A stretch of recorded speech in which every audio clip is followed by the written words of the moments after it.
The theft at midnight. The cameras never lie, but Jacob didn't expect to see tears. It was past midnight on Colony 7, a human farming settlement on the edge of the galaxy. The stars above were bright, but the fields below were dark and silent. Only the sound of wind moved between the long rows of vegetables. Jacob Hayes, a 42-year-old human farmer, sat inside his small wooden house, sipping hot tea. His eyes stared at a screen showing live footage from hidden cameras on his land. For the past 3 nights, someone had been stealing food. Not just 1 or 2 vegetables, but full bags of carrots, beans, and root fruit. Whoever it was, they moved fast and left no tracks. Colony security didn't care. "It's probably an animal," they said. "You're lucky you still have a farm." But Jacob didn't believe that. He had been a soldier once. He knew the eye, signs of someone trying to survive, someone desperate. So tonight, he waited, watching, listening. At 2:14 a.m., the motion sensor beeped. Jacob leaned forward. On the screen, something moved between the tall green stalks. It was small, fast, and careful, not an animal. A shadowy figure crept across the field. Thin, silent, humanoid. Jacob grabbed his old flashlight and coat. He opened the door slowly and stepped out. The cold night air hit his face, but he didn't stop. He moved toward the field, boots quiet on the dirt path. He held the flashlight low, heart beating fast. The figure was now near the tool shed. Jacob could see her clearly. Yes, she was not human. She had soft, pale blue skin that shimmered in the moonlight. Her arms were long and graceful. Her clothes were torn, dirty, and patched together with plant fibers. In her hands, she held a bag full of stolen carrots and root fruit. Jacob froze for a second. She didn't notice him. She was too busy looking around nervously, stuffing vegetables into a cloth sack. He stepped forward quietly. A dry stick cracked under his boot. The alien woman turned fast, eyes wide with fear. She dropped the bag. Vegetables scattered across the ground. Jacob pointed the flashlight at her. "Stop! Don't move!" She didn't run. Instead, she dropped to her knees and raised her hands in the air. Please don't kill me," she said in a shaking voice. "My children. They're dying." Jacob blinked, confused. "What?" he asked. Tears rolled down her cheeks. She spoke in broken English. "No food, no water, only dirt and pain. I take food. For them." Jacob lowered his flashlight. "Who are you?" "My name is Sira," she said slowly. "I ran from the war. My home, gone. No one helps us." She looked behind her, into the dark fields. "My children, they are hiding. They are too weak to walk." Jacob's chest tightened. He had fought in wars before. He had seen this kind of pain, but never this close. Still, she was stealing, and helping undocumented aliens was against the law. The rules were strict on Colony 7. He looked at the food on the ground. The bag was full, but not for profit. She hadn't stolen for money, she had stolen for survival. "I should call the guards," Jacob muttered. Sira didn't beg. She just bowed her head, ready for it. But Jacob didn't move. Something inside him refused. "You said your children are here?" he asked quietly. She nodded. "Yes, in the trees, hiding. They think I won't come back." Jacob sighed and clicked off his flashlight. "Show me," he said. Sira looked up, eyes full of shock. Then she slowly stood and led him toward the edge of the field. Behind a large bush, 2 small alien children were curled up, sleeping in a nest of leaves. Their bodies were thin. One of them coughed in his sleep. Jacob stared at them for a long time. He remembered his little sister. She had starved during the Earth riots when he was a boy. He never forgot her face. He looked back at Sira. She was silent, afraid to speak. Waiting. Jacob took a deep breath. Then he said, "Come with me." Sierra stepped back. "Guards?" "No," Jacob said. "I won't call them. I have an old barn. You can stay there for now." Sierra's legs shook. "Why, would you help me?" Jacob didn't know the answer himself. Maybe it was guilt. Maybe it was kindness. Maybe it was just human. "Because I can," he said. Her name was Sierra. He offered shelter, but what he found inside her past was darker than he expected. Jacob opened the barn door with one hand and waved Sierra inside with the other. The old wooden building creaked in the wind. It hadn't held animals in years, just tools, crates, and a few broken machines. But it was dry and warmer than the open fields. Sierra stepped in carefully, carrying one child while the older one followed behind her, holding her tail like a rope. Both children looked at Jacob with big silver eyes, frightened but too tired to speak. Jacob lit a lantern and placed it on a barrel. The soft yellow glow made the shadows dance. "You can stay here," he said. "Just for the night." Sierra bowed her head. "Thank you. Human." "Name's Jacob," he said. "You hungry?" She nodded quickly. "But my children first." He handed them a small bag of dried earth bread and some water. The kids ate like they hadn't eaten in days. Crumbs fell on the floor, but Sierra didn't stop them. She just watched, smiling, crying. Then slowly she sat on the cold floor, her arms around both of them. Jacob stood near the door, watching, still unsure what he had just done. "Where are you from?" he asked finally. Sierra looked up. Her eyes were glowing faintly in the lantern light. "From a world called Viralia. It used to be green, full of fruit trees and warm rivers." "Used to be?" She nodded. "The war took everything. My husband was taken. I ran." Jacob stayed quiet. Sierra continued. "We were told the humans on Colony 7 might help. But no one did. They called us illegal, told us to leave." "And you stayed?" Jacob asked. Sierra hugged her children tighter.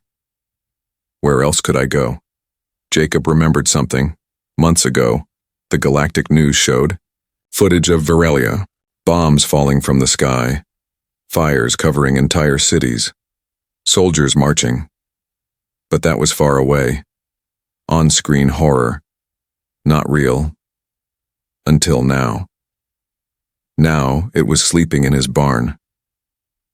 He noticed her shivering. He pulled an old blanket from a crate and handed it to her. "Thank you," she whispered. Then quietly Jacob asked, "What's your name?" She looked at him for a moment, then answered, "Sierra." Jacob repeated it softly. "Sierra." It was a beautiful name, he thought. Soft but strong. Suddenly a loud buzzing came from outside. Jacob's wrist device blinked red. A surveillance drone was scanning the fields. His heart skipped. Sierra stood up fast. "They found us?" "Not yet," Jacob said quickly. He stepped outside, pretending to check his tools. The drone hovered above for a moment, then drifted away. He waited until it disappeared over the hill. Then he shut the barn door, locked it from the inside, and turned back to her. "They're scanning all farms now. If they catch you here, they'll take the kids away. Maybe worse." Sierra didn't reply. She just stared at her sleeping children. Jacob sat down slowly across from her. "I won't let that happen," he said. "But you'll need to stay hidden." She looked up with wide eyes. "You are helping, even though it is against your law?" Jacob gave a tired smile. "Sometimes the law is wrong." Sierra reached out, gently touched his hand. "You are different." "No," Jacob said, standing. "I'm just human." That night, while the wind howled outside and the barn creaked in the cold, Jacob brought more food and a small heater. Sierra watched him work, fixing things, moving silently, always alert. And in that dark barn, among rusted tools and broken dreams, something new was born. Not love, not yet, but trust. And in a galaxy filled with lies, war, and cold laws, That was a rare thing. Hidden in the barn. The cold was not what scared her. It was the silence before discovery. The wind outside had changed. It was sharper now, more alert. Like the land itself knew a secret was hiding in Jacob's barn. Inside, Sierra sat quietly in the corner, her children wrapped in the old brown blanket Jacob gave them. They were sleeping peacefully for the first time in days, but she wasn't. She kept her eyes on the small crack in the wooden wall, watching every shadow that passed. The human had been kind, but kindness was dangerous. It made her hope, and hope was something she had learned to fear. Jacob entered the barn with 2 thermos bottles. Steam rose as he opened one. "Soup," he said. "It's not much, but it's warm." Sierra took it with both hands. "Thank you." She drank slowly, carefully, like she had to earn each sip. Jacob sat beside a broken crate and looked at the children. "They okay?" "They are stronger today," Sierra said. "Your food helped. Your warmth helped." Jacob nodded, but his face was troubled. He pulled out a device from his coat, a scanner jammer. Old tech from his military days. "I found this in the shed," he said. "Might block surveillance drones for a while. But if someone talks..." Sierra looked down. "We will leave before they come." "No," Jacob said firmly. "I didn't hide you so you could freeze outside again." Suddenly, a soft beep came from Jacob's wrist. He tapped the screen. "Warning, local patrol units now active. Zone 3 sweep begins in 6 hours. Zone 3 was his zone. Sierra saw the look on his face and felt her heart sink. "They are coming." "Maybe," Jacob said. "But maybe I can buy us some time." As dawn broke, Sierra helped sweep the barn floor. She did it without being asked. She even repaired a torn saddlebag using thread from her own clothing. Jacob watched her silently. She was fast, skilled, careful, not like someone weak or helpless. He finally spoke. "You know how to fix things?" "In my world," she said softly. "I worked in sky machines before the war." Jacob raised an eyebrow. "You were an engineer?" Sierra nodded. "But that doesn't matter here. Here, I am just a problem." "No," Jacob said. "You might just be the answer." Later that day, a local trader named Brand stopped by Jacob's farm. He was loud, always asking too many questions. "Hey Jacob," Brand said. "You seen anything strange lately? Word is some alien thief is still sneaking around." Jacob forced a smile. "Nope, just me and my quiet vegetables." Brand laughed. "Well, the guards are serious this time. If anyone's hiding her, they'll lose their land. Or worse." As Brand left, Jacob saw it. His eyes had scanned the barn, just for a moment, but enough to make Jacob uneasy. That night, Sierra felt it too. The fear. "Someone knows," she whispered. "Maybe," Jacob replied, adjusting the jammer. "But they don't have proof." Outside, cold rain began to fall. Inside, the barn was warm but filled with silence. Then her youngest child, Raka, began to cough. It was deep, wet. His small body shook. Sierra rushed to his side. "No, not now," she whispered, touching his forehead. "He's burning." Jacob knelt beside her. "He's got a fever." "I need medicine," Sierra said. "From your colony." Jacob stood. "That medicine's locked behind walls. You need ID, clearance." "Then he will die," she said. Voice shaking, Jacob looked at the boy. Small, fragile. His breathing hard and shallow. He turned away for a moment, remembering a memory he had buried deep, his baby brother, coughing like that during the earth dust plague. No one had helped him. Not then. But this time, he could be the one who changed it. Jacob looked Sierra in the eyes and said just one word. "I'll get it. Human risk, human heart." To save a child, he had to betray his world. The rain had not stopped. It tapped hard on the metal roof of the barn like a warning. Each drop sounded louder than the last, as if time was running out. Jacob stood at the barn door, coat already soaked, eyes fixed on the road that led to the colony center. Behind him, inside the barn, Sira knelt beside her son Raka. His small chest rose and fell with effort. His skin had gone pale blue and his breath came in short gasps. "He's getting worse," Sira whispered. "He needs the fever serum. Tonight." Jacob tightened his grip on the old satchel slung over his shoulder. "I know," he said. "And I'm going to get it." It wasn't just medicine he was stealing, it was trust. Breaking colony law meant losing everything: his land, his ID chip, even his freedom. Helping an undocumented alien was already illegal. Stealing government meds, that was prison. But Jacob had made his decision hours ago. Not because of duty, not because of orders, but because he was human, and humans weren't built to look the other way when a child was dying in front of them. He reached the colony center after midnight. Everything was quiet. The medical wing was locked behind steel doors. Cameras blinked quietly in the corners. But Jacob had once been a soldier. He knew old tricks. He jammed the nearest sensor using a magnet and cut the power to the outer light. Then, fast and low, he slipped in through the side entrance. An old service door no one used anymore. Inside, the medical room smelled clean and cold. Shelves of supplies lined the walls. Jacob moved straight to the fever serums, small tubes with blue liquid. He took 2 just in case, and tucked them into his coat. Then he heard it. Footsteps.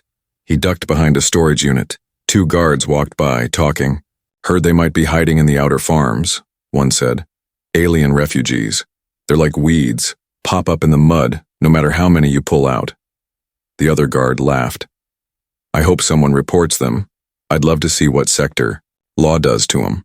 Their boots echoed down the hall. Jacob didn't breathe until they were gone. He slipped out the same way he came in, and ran. By the time he reached the barn, it was nearly dawn. His hands were shaking. Sira met him at the door, panic in her eyes. "Is he still breathing?" she said. Jacob pulled out the serum and handed it to her. Her hands trembled as she injected the medicine into her son's small arm. Seconds passed, then minutes. Jacob watched silently. Finally, Raka's breathing slowed. His body relaxed. The fever began to fall.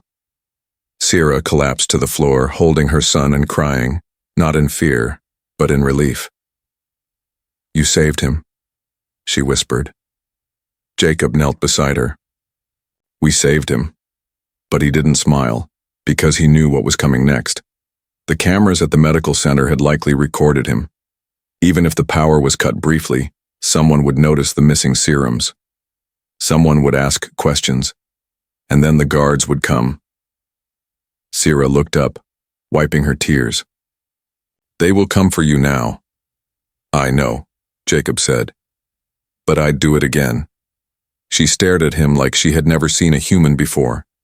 Not a soldier, not a farmer, not a lawbreaker, but a protector. Outside, the rain finally stopped. But inside the barn, the storm had just begun. The trial. They came for him at sunrise, but they weren't ready for what they found. The first sound was boots, then voices, then the slamming of a truck door. Jacob didn't move. He had been sitting at the edge of the barn since before dawn, staring at the horizon, waiting.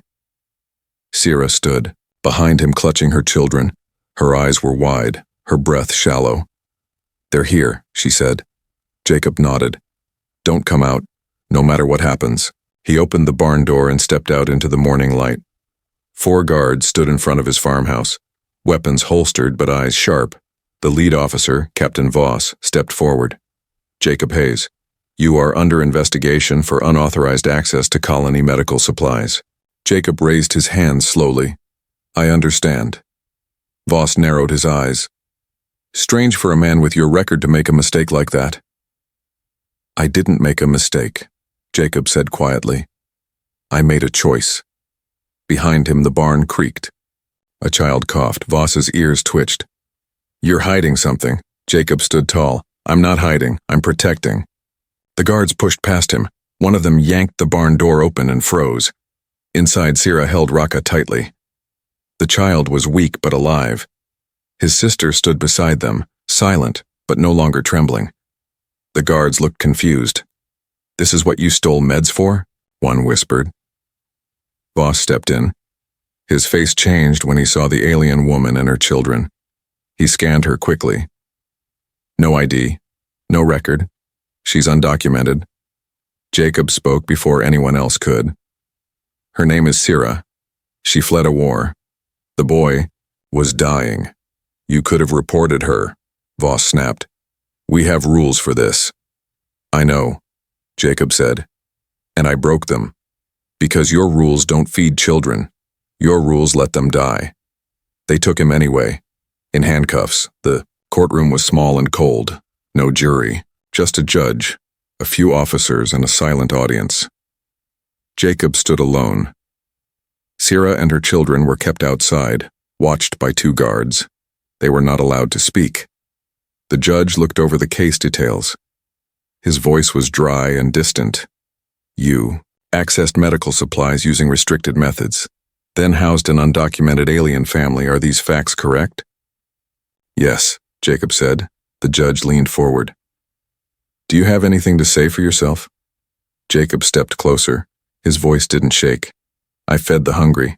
I saved a child. I followed my conscience. He pointed outside. She didn't steal for profit. She stole for survival.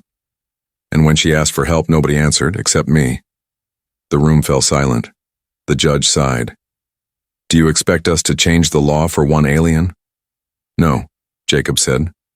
But maybe you can remember that behind every law is a choice, and today you get to choose.